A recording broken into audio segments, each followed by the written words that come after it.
வணக்கம். இன்னைக்கு நம்ம பார்க்க போறது யூடியூப் டிப்ஸ் தான். யூடியூப் டிப்ஸ்ல 3 டிப்ஸ் தான் கொடுக்க போறோம். அந்த 3 ரொம்ப முக்கியமானது. பாட்டு கேட்கறவங்களுக்கு ஒரு டிப்ஸ், வீடியோ ஷேர் பண்றதுல என்னங்க டிப்ஸ்? உள்ள வந்து பாருங்க வேற லெவல் டிப்ஸ்லாம் இருக்கு. 3வது டிப்ஸ் எல்லாருக்குமே ரொம்ப தேவைப்படுற ஒரு டிப்ஸ். வீடியோ ஸ்கிப் பண்ணாம கடைசி வரைக்கும் பாருங்க. அப்பதான் உங்களுக்கு புரியும். நம்ம சேனல்ல இது மாதிரி நிறைய நீங்க வந்து இன்ஃபர்மேஷன் தெரிஞ்சுக்கணும் அப்படின்னா மறக்காம நம்ம சேனலை சப்ஸ்கிரைப் பண்ணி வச்சுங்க. அப்பதான் நான் போடுற வீடியோலாம் உங்களுக்கு நோட்டிபிகேஷன் வந்துட்டே இருக்கும். மறக்காம நம்ம சேனலுக்கு இன்னொரு விஷயம் பண்ணிடுங்க. இந்த வீடியோல லைக் பட்டனை தட்டி விட்டுருங்க. அப்பதான் நான் போடுற வீடியோவுக்கு நீங்க பெரிய ஒரு மோட்டிவேஷன் கொடுத்த மாதிரி இருக்கும் எனக்கு. இப்போ வாங்க நம்ம டக்குன்னு வீடியோக்குள்ள போயிடலாம். வீடியோ லாங் வீடியோலாம் பார்த்தீங்கன்னா சாப்டர் தனித்தனியாக வரும். ஸோ அதுக்கு வந்து இங்கே உள்ள ஒரு அம்புக்குறி அழுத்துனீங்க அப்படின்னா கீழே இந்த மாதிரி சாப்டர் வரும். இதை ஸ்ப்ளிட் பண்ணுறதுக்கு வியூ ஆல் இருக்கும். அதை அழுத்துனீங்கன்னா இது மாதிரி தனித்தனியாக வரும். ஸோ இதில் வந்து ஷேர் ஆப்ஷன் வரும். எந்த சாப்டர் உங்களுக்கு வேணுமோ ஃபுல் வீடியோ இல்லாமல் எந்த சாப்டர் வேணுமோ அதை அப்படியே அந்த சாப்டரை மட்டும் நீங்கள் சோஷியல் மீடியாவில் யாருக்கு வேணாலும் ஷேர் பண்ணிக்கலாம்.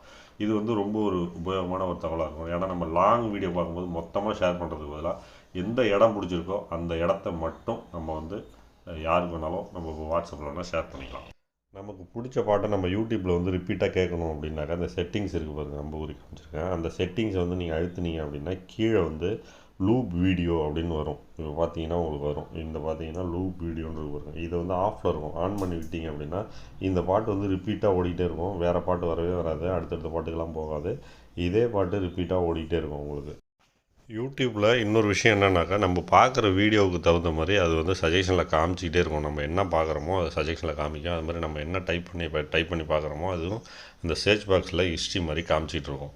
இது எனக்கு வேணாம், இது மாதிரி ஹிஸ்ட்ரி எனக்கு யாருக்கும் தெரியக்கூடாது, நான் பார்க்குற வீடியோவுக்கு எகனஸ்ட்டாக அந்த ரெக்கமெண்டேஷனும் வரக்கூடாது அப்படின்னா சிம்பிளான ஒரு ஸ்டெப்பு, உங்களோட லோகோ இருக்கும் மேலே, நம்மளோட சேனல் லோகோ, அதை கிளிக் பண்ணிவிட்டு உள்ளே வந்தீங்க அப்படின்னா இது மாதிரி நமக்கு வந்து ஹிஸ்ட்ரி வந்து நிறைய காமிக்கும். இது வேணாம்னாக்கா திரும்ப அதை அழுத்துனீங்கன்னா இந்த மாதிரி மேலே வந்து யுவர் சேனல் இருக்கும். அதுக்கப்புறம் டேர்ன் ஆன் இன்கர்னிட்டோ அப்படின்ட்டு இருக்கும். ஸோ அதை வந்து நீங்கள் ஆன் பண்ணி விட்டுட்டீங்க அப்படின்னா ஹிஸ்ட்ரி எதுவுமே தெரியாது. அது மாதிரி நீங்கள் பார்த்த வீடியோவுக்கு எகனஸ்ட்டாக எந்த ஒரு வீடியோவையும் அது வந்து சஜஷனில் காமிக்காது.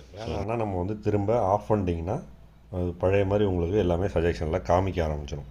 இந்த வீடியோ பிடிச்சிருந்ததுன்னா மறக்காமல் நம்ம சேனலுக்கு லைக் பட்டனை தட்டி விட்ருங்க. இது மாதிரி நிறைய விஷயம் நீங்கள் தெரிஞ்சுக்கிட்டே இருக்கணும்னா நம்ம சேனலை மறக்காமல் நீங்கள் வந்து சப்ஸ்கிரைப் பண்ணி வச்சிங்க. தேங்க்யூ.